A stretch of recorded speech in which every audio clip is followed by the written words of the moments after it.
you have to lock your company, correct? So that is not patience from my understanding. I think patience has a completely different connotation. Is how you deal with people, or how you're dealing with your employees, with your peers, with your vendors. That involves a lot of patience. Also, patience that okay, today I am a X crore company, tomorrow I want to be 100 crores. That's not possible. You have to have that learning curve and it just go progressively. So there you need a lot of patience. You can't say tomorrow I want to have all this in overnight. That doesn't work. At least not with me. Never work with me. And your second question was, I'm sorry. Swachh Bharat. Swachh Bharat. See, Swachh Bharat has come now. We've been working for the last 16 years in this space. So Swachh Bharat has just given us an impetus. It's kind of given us a boost. And yes, policy and legislation extremely important. And I think we've been involved in that. In fact, we just made a Pradeep and we've been involved in creating a policy document, more of a white paper that we presented along with the PIC, which is Pune International Center. And we presented it. I was working on the documentation pretty much entirely to create standards. And along with Dr. Mashelkar, I presented that with him to the Rural Ministry in Delhi. And the Sanitation Ministry, he is also the Sanitation Minister. And if that does come into the... Three prototypes also. We're doing some prototypes, we're doing about 8 villages here in Pune, which we're working on doing, creating pilots there on, let's say 3-4 different technologies for waste disposal, 3-4 different types of toilets. So if that comes through, then yes, that policy that we created, or this white paper that we created, will become a standard law. And then, like I said, that this will become, there will be a standard for toilets also. So like you have an emission norm for cars, you will have a standard that, okay, this is the type of toilet that you need for urban or rural or community. We've put it into action. Sir, very good evening to you and many congratulations for building such a great empire of such a great strength. I have 2 questions from you, for you. First is that in the very early days in 2000s, how do you earn your first, second and third customers? And the second question is that how do you maintain the sanity of the pricing among the customer cultures? Because obviously if you charge someone X and someone X plus 5 into the early days, it may create a disparity in the market. So you said, who were my first 3 customers? How do you earn your first 3 customers? How do I earn my first 3 customers? Yeah. God, that's a difficult one. How do I earn them? So I remember who my first customer was. And one of my first customers was actually Pune University. And that was thanks to my mom. She worked for the university, so she told the people that my son does the toilets. Why don't you hire? It was Vachila. Why don't you take these toilets for this event? And that was my first customer. But it was, I got paid for it. It was not that large amount. I remember it was 80,000 rupees. I still have that check that I've laminated and kept next to my table. It was the first check I received. I'd never seen such a large amount. 80,000 rupees was huge for me.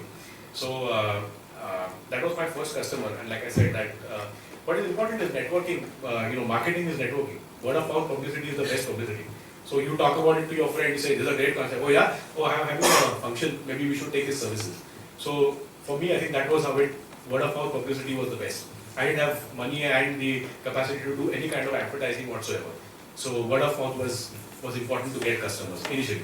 Then of course the strategy changes, like I said. What was the second question?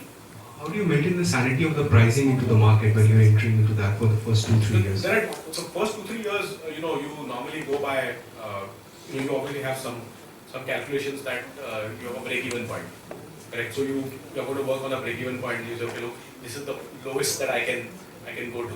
But then as you evolve and your overheads go up, obviously your strategy for pricing also changes, right? So that's it. Like again I said, it's a dynamic and it keeps changing all the time. So what I probably charged in the year 2000 and what I charge now, there may not be that much of a difference, but the profitability has changed considerably. But the scale has gone up innumerable times. So at that time maybe I had just $20 or maybe 40. Today if you have $10,000 or $20,000, the scale of that profit has gone up that many times. That's the difference. So firstly, on behalf of Velcro and TiE, I would like to thank our guest, Mr. Rajeev, for sharing his wonderful entrepreneurial journey and giving his valuable insights to us. I would also like to thank Mr. Pradeep Lokhande for facilitating the entire discussion, and I hope he was a very wonderful facilitator also. I would like to take this opportunity to speak a few words about Velcro also. I represent Velcro. So Velcro is a social entrepreneurship incubator. We have been in this space for the past 14 years, and we have incubated almost 100 plus on innovators.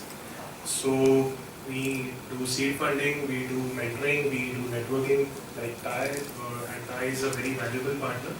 We would like to thank TiE, take up this initiative which they have taken up and created this special interest group.